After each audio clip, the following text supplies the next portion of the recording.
Hey guys, welcome back. I hope you are having an amazing day. Let's get right into the stories. The first one is an entitled People story. It's important to address the ongoing debate surrounding the role of landlords. While I understand the controversy, my intention is to shed light on my personal experience with a landlord who proved to be much more than just a contentious figure. Let me share the harrowing tale that unfolded in my life. Renting an apartment had seemed like a convenient choice until I discovered that my landlord and I were destined to clash from the start. Although it shouldn't have mattered, he took our differences to a personal level. Several months after moving in, I encountered significant issues that were his responsibility to resolve, as stated in the lease. These were no minor inconveniences. The stove malfunctioned, and the water flowing from the shower turned an unsettling shade of brown. Yet, his reaction was one of anger and hostility. It was evident that he no longer desired me as a tenant and believed he could make my life miserable enough to drive me away. Among his tactics was appearing unannounced, using fabricated excuses like measurements or inspections. I caught him on multiple occasions invading my privacy, rummaging through my personal belongings without proper notice. While I'm aware landlords have certain rights, my lease clearly stated that unless it was an emergency, he was obligated to provide prior notice. Unfortunately, one fateful day, he took his audacity too far. That evening, I went out with friends, leaving my car parked in its usual spot and my keys safely within my apartment. However, upon returning home, I was met with an alarming sight. The car was missing. Panic set in as I frantically searched for my keys, only to discover they were nowhere to be found. Certain items were misplaced, and I received a call from the police informing me that my car had been involved in a hit-and-run accident. Perplexed, I clarified that no one was authorized to drive my car, but I was instructed to come to the scene to resolve the situation. Summoning an Uber, I arrived at the designated location, only to find my beloved vehicle, once a symbol of freedom, wrapped around a tree. Filing a stolen car report, I left it in the hands of the authorities and returned home, exhausted and disheartened. That night, while trying to process the ordeal, I heard a familiar voice on the other side of my door. It was the landlord. Drunk and belligerent, he demanded entry, proclaiming that something had happened while he had borrowed my car. Indignant, I ordered him to leave, threatening to involve the police. He responded by kicking down my door, brandishing my car keys in a taunting manner. Shocked and furious, I struggled to comprehend his audacity. According to his slurred account, he had taken my car without permission, under the misguided belief that as the owner of the apartment, he could help himself to my possessions.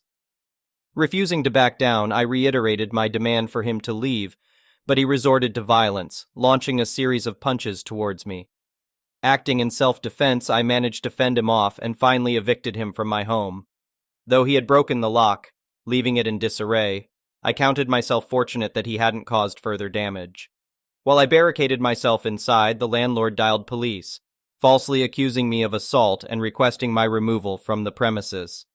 Astonishingly, the man who had stolen my car and violated my personal space had the audacity to call the police on me for defending myself in my own home. Refusing to open the door until the authorities arrived, I felt a mix of apprehension and hope that justice would prevail. Knocking resumed at my door, and I cautiously greeted the police officers, hoping they would listen to my side of the story. However, their initial stance seemed unfavorable. One of the officers sternly addressed me, emphasizing that as a renter I was occupying the landlord's property. They explained that physically assaulting a landlord could lead to eviction. Shocked and frustrated, I vehemently asserted that I had been the victim, highlighting the landlord's violent intrusion, the car theft, and the subsequent crash. The officer remained skeptical, asking for any evidence that could support my claims. Realizing I had installed a camera in my apartment, I eagerly informed them of its existence. The landlord immediately objected, exclaiming that I had no right to record within the premises. Nevertheless, the officers, determined to uncover the truth, requested to review the footage. While they escorted the landlord outside, I anxiously watched the video alongside the remaining officer.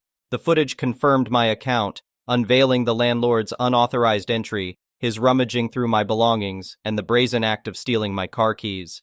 It also documented his violent assault when I attempted to protect myself.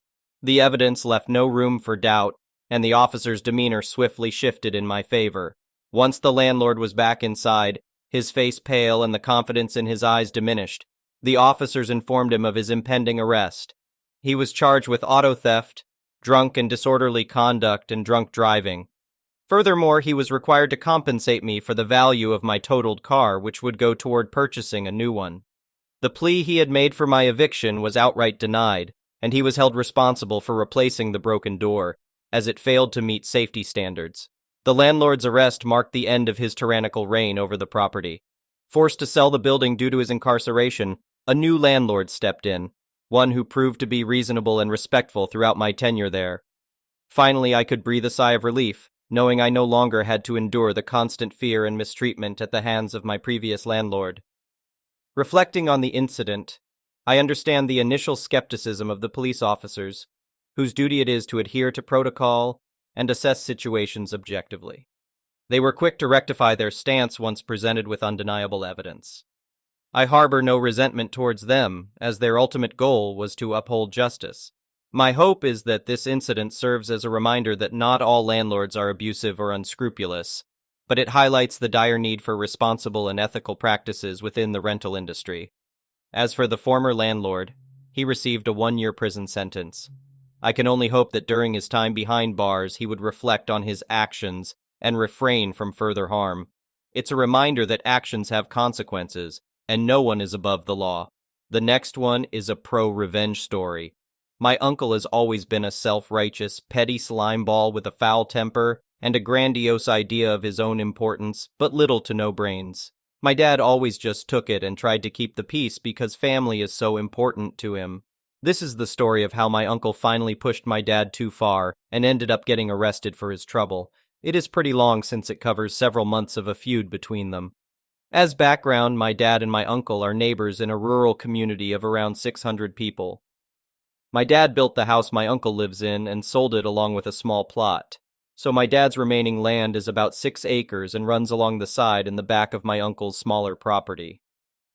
My uncle is a dealer for HVAC units. My dad is in the HVAC business and would buy some things from his brother, even though his brother's prices were higher and he had a more limited inventory than other dealers, in order to help his brother out.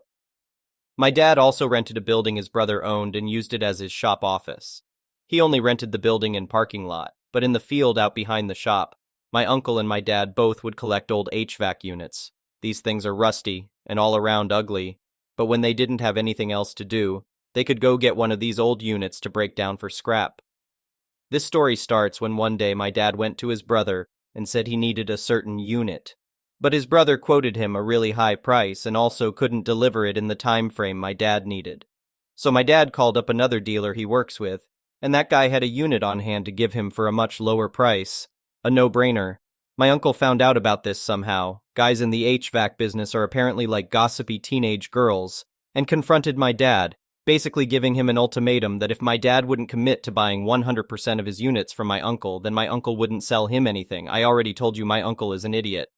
So, my dad didn't say anything to his brother, but he took him at his word and stopped buying anything from him. A month or so later, my uncle showed up at my dad's shop and confronted him again, wanting to know why my dad hadn't ordered anything from him that month. When my dad told him why, my uncle exploded. They apparently had a screaming match, and in the end, my uncle announced that my dad was no longer his brother, they were no longer doing business together, and my dad was evicted from the shop. I will note that legally my dad was not evicted because evicting him would have required a legal notice, a certain period of time, etc. But my dad was over it, so he said fine and began converting the barn at his house into his new shop. So my uncle, who apparently had thought my dad would not call his bluff, showed back up at the shop a few days later and informed my dad that he also has to move all of the old HVAC units scattered around in the field behind the property, or he would sue my dad for the cost of removal. Now this too probably had no legal power since my dad's lease was only on the building, not the field, and my uncle contributed to and used the old units as communal property. But when my dad is pissed off, he is really pissed off. So he agreed to move the old units. He took his tractor over and loaded each one onto his flatbed trailer, drove out behind his barn, and painstakingly arranged hundreds of rusty, ugly old HVAC units an inch or two off the property line at the back of my uncle's house. Note that my dad could not see these things from his house due to the way his property is set up, but my uncle had an HD view of them in his backyard. My uncle started being even more of a creep than usual and was always spying on my dad's house, so my dad decided to build a privacy fence down the side of his property that runs along my uncle's property, but not the back of the property where the HVAC units are. The fence guys arrived and worked for a few hours before my uncle came screeching into his driveway and exploded out of his truck, already screaming because these poor fence guys had laid posts or tools or whatever temporarily on his side of the property line as they were building the fence. My uncle called the police, who basically told the fence guys, "Okay, dudes, just don't put anything on this crazy man's property," and left. The next day, apparently, someone left a hammer across the property line, so here comes my uncle screaming at them again. He called the police again, but by the time they got there, the guy had already moved his hammer, so the police were just annoyed by this point, but could only warn them not to do it again. Later that afternoon, my uncle called the police a third time. I kid you not. This time, he wanted to report that my dad had stolen a backhoe from him, like one that attaches to the back of a tractor. One that, again, I kid you not, my uncle had given to my dad 2 whole years prior, because my uncle didn't even have a tractor big enough to attach the thing to. The cop was not amused when this story came to light, and since it was the same cop who'd been there earlier that day, she was beyond annoyed at that point. My dad helpfully said, "Come get the backhoe if you want it," knowing full well my uncle had no way to pick the thing up, or haul it even the few feet to his own yard. My uncle replied that my dad was just trying to trap him and would say he was trespassing if my uncle came onto his land, even though the cop was standing right there when my dad offered, and by the way, this conversation was taking place in my dad's driveway. He then said that he wanted to file a complaint with the police that basically amounts to a restraining order against my dad. It isn't a restraining order because it isn't issued by a judge, but the cops treat it that way. It's for habitual trespassers. Annoyed cop helpfully informed my dad that this would mean that even if my uncle texted or emailed him and invited him to come over to his house to discuss things, even if my dad had that written proof he'd been invited, if my uncle called the cops or even took a picture of my dad on his property, he could potentially get arrested for trespassing. My dad said he wanted to file one against his brother, too. The pro-revenge part of the story is now upon us. My dad knew full well that his brother had no real clue where the property lines were and was not going to dig up his survey to check. He only knew where the lines were because my dad knows exactly where they are and maintains wooden stakes in the ground periodically along his property lines. So when his brother was away for a few days, my dad moved all of the old HVAC units along the property line over further onto his own property by a few feet and moved the stakes back the same distance. So basically, it looked the same as it had before, except it looked like the property line was a few feet further back than it actually is. He then placed some random piece of scrap across the fake property line, still on his own property, but it looked like it was across the property line if all you had to go by were the incorrectly placed stakes, set up a few game cameras aimed at the line, and waited. Sure enough, his dumbass brother came storming out of his house as soon as he noticed this scrap on his side of the property line, crossed the real property line to get a good look at the scrap, and called the police. My dad was waiting for them with his survey showing where the actual property line is, a copy of the report annoyed cop had given him, and game camera footage of his brother clearly trespassing on his land. It was my uncle who got arrested. The only way his revenge for all the trouble and heartache his brother caused could possibly have been any sweeter would have been if it were an annoyed cop who showed up at the scene and arrested my uncle. Alas, he had to make do with someone he and his brother had both gone to high school with, which worked out since it was especially embarrassing for my uncle to be arrested by someone he knew well, and who could make sure everyone else in town knew. Edited to add, nothing really came of my uncle's arrest, or at least not that my dad has heard about, and he'd hear about it since this is a town of around 600 people. But it was probably enough for my uncle just to have to get put into handcuffs, spend a night in jail, and have people know about it because my uncle hasn't caused any more trouble for my dad other than generally existing, where my dad occasionally has to see his truck drive by. My uncle is also now in a business dispute with his wife's sister and his brother-in-law, so presumably He is trying to take his anger out on another target who hasn't already beaten him, and also who isn't his older and much larger brother who has been perfectly willing to beat his ass all their lives whenever it's devolved into physical disputes. Yes, my family are rednecks. My uncle, aunt, cousin, and my cousin's wife all unfriended me on social media, so I only know what's going on with them via small-town gossip nowadays. My sister was driving down the road recently, saw my uncle in his yard and waved at him. He turned away like he didn't know her. None of us got an announcement when my cousin's wife had her baby recently. So I think the end of the story is just that we are all dead to my uncle and his family, but he is too afraid to do anything besides pretend we all don't exist. The next one is a petty revenge story. I come from a family of 6, my parents, my older sister, my older brother, my little brother, and me. Often, in order to bribe us into good behavior, our parents would buy us our favorite candy to munch on in the car. Now, I've never exactly been a giving person, not huge on sharing just for the sake of sharing. My parents, however, were trying to raise respectful and generous kids, and often forced me to share things even when I didn't want to. That's all fine and good, except that my sister abused this system. See, she would say she didn't want a bag of candy, then once we were on the road, she'd start taking candy from all 3 of the brothers. That really pissed me off. I didn't get candy often, as my mom didn't like feeding us sugary food, so when I got my own bag of Sour Patch watermelon, I wanted to eat every last one myself. Besides, my parents would always offer to buy her a bag of candy for herself. She would just refuse because she knew she could leech off the rest of us. So after a point, I started refusing her requests for candy, but that didn't fly with my mom because that was being selfish, so she would force me to hand over the candy. One time, I even said when I purchased my bag at CVS, "Sister, I'm not going to give you any of my candy. If you want Sour Patch, buy your own right now." "I'm fine," she responded. "I don't want a whole bag of candy." Fast forward 20 minutes into the car ride, my father was requisitioning a candy to give to my sister as I sat fuming. This went on for years. My whole life, really, and I hated it. I would hide my candy when I got it. I would try to keep it out of her reach, but always a parent would intervene. Fast forward to my sister's college graduation.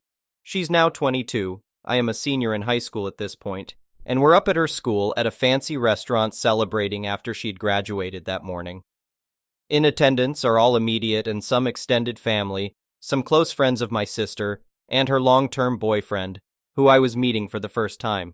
So, enough people for the following to be embarrassing to my family. Our meal ends, and my mother offers to buy a nice dessert for anyone who wants it. My brothers, my dad, and I all take her up on it. I ordered a vanilla bean cheesecake with a burnt sugar bird's nest on top. My mother repeatedly offers to buy my sister anything she wants, but my sister says she couldn't possibly eat a full dessert right now and turns it down every time. The food arrives, and everyone is staring at mine. I'm sitting right at the head of the table in full view of everyone, so it's hard not to look. Aside from the cake slice being large and delicious looking, the burnt sugar bird's nest is huge and ornate, hollow on the inside like an old-timey brass globe or some object. Honestly, it was pretty impressive, and right as the food gets placed in front of us, my sister says, "I'll just have a bite of everyone's." At this point, I'm seeing red, having flashbacks to all the times my food has been stolen. Logically, the right thing to do would have been to just hand over one bite. I mean, it was her graduation, it was a huge cake, it wouldn't have been a loss, but it had become a matter of principle. So, the moment she says this, in one fell swoop, in full view of everyone at the table, I sweep up my slice of cheesecake and stuff the entire thing into my mouth at once, shattering the sugar nest, crumbs falling everywhere in front of my whole family and some college students close to my sister whom I had never met in my life. My sister stares, appalled, and says, "Did you do that just so I wouldn't get any?" And I look at her, cheeks ballooning out like a chipmunk, face covered in cheesecake and graham, dead in the eyes, and nod. There was a fair bit of shocked silence at that moment and in the very tense car ride home. But to this day, she never asks for anything from me anymore. The next one is an entitled people story. So I, 21M, have an ex, Angelica, 20F. Angelica and I had an on and off relationship since we were about 15, but got serious when COVID hit, and I had to move back to my hometown. We got an apartment together, and very soon after, she started spending a lot of time with her cousin. Long story short, she's involved romantically with her cousin. We broke up. We've been broken up for 9 months at this point. For 7 of those months, her phone has been on my phone bill, and she owes me over $500. Fine. Whatever. I'll never see that $500, and she always makes excuses to pay me back. That's life. It's my own fault for letting her keep using me as a cash cow. She also took my car when we broke up, and I let her because I was too afraid she would try to take my apartment too. Anyway, it's 9 months past our breakup. I get a message. Hey, I'm pregnant. I'm on my way home from work, so I don't respond. That is 9 months past being my problem. It's not my baby. She messages me again. My boyfriend, the one she cheated on me with, and I have nowhere to stay. Still 9 months past my problem. Angelica has never worked a day in her life. She lives off the disability check from her boyfriend and spends 99% of it on weed and fast food. She never paid rent and is documented to never pay rent. Anyway, she tells me, my name is still on the lease. We're going to move in September. I tell her, your name is not on the lease. It was renewed last month and I took your name off. I'm sorry. She messages me, calling me an a-hole and saying she's moving in because she has nowhere for her baby and 3 dogs to stay. Mind you, my apartment is more like a studio and barely fits me, let alone 2 other people and 3 dogs. I tell her it's not happening. I'm moving out of town soon anyway. Also, she needs to come pick up her crap that she's left at my apartment for 9 months. She says no, and if I throw it away, she's going to press charges. I tell her it doesn't matter, because when I move, I'm throwing it away. She later called my landlord and told him I was planning to move out. I got upset at this and told her I ran the numbers on the car. It's still in my name. Get the car out of my name now, or I'm repossessing it. Alternatively, she can leave me alone. She started bawling on a call, asking how I could do this to her and her unborn child, and I was condemning her and her child to be homeless. She also still has a gun in my name that I told her to give back, or I'm calling the cops. I'm really considering repossessing the car since it was mine from the start and is still in my name. She doesn't deserve to get a free car handed to her. She needs to wake up. She keeps saying she needs a place to stay. I'm ruining her and her baby's life. It's literally my apartment that she has never once paid rent on. I don't know how she thinks she's entitled to just live in my apartment with the guy she cheated on me with and 3 dogs. I hope the baby ends up okay. It's not its fault its mother is a spoiled brat. But I also hope that being homeless and without a car wakes her the hell up. Tiny update. My friend said his ex is coming to pick up her stuff tomorrow and return the gun. If he gets shot, I'll let you guys know, I guess. Update. She and her boyfriend, fake cousin, came to his, my friend's apartment, returned the gun, and picked up her stuff. Her boyfriend then proceeded to wave his own gun around and demand to be put back on the lease. That's not how it works. My friend called the cops, but they left before the authorities arrived. I'm not sure about the rest. Alright, final update.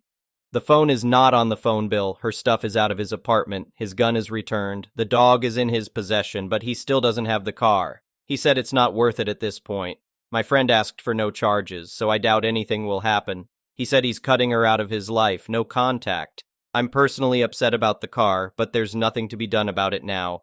Thank you for watching. I would really appreciate it if you could like the video and subscribe to our channel if you haven't already. We'll see you again tomorrow.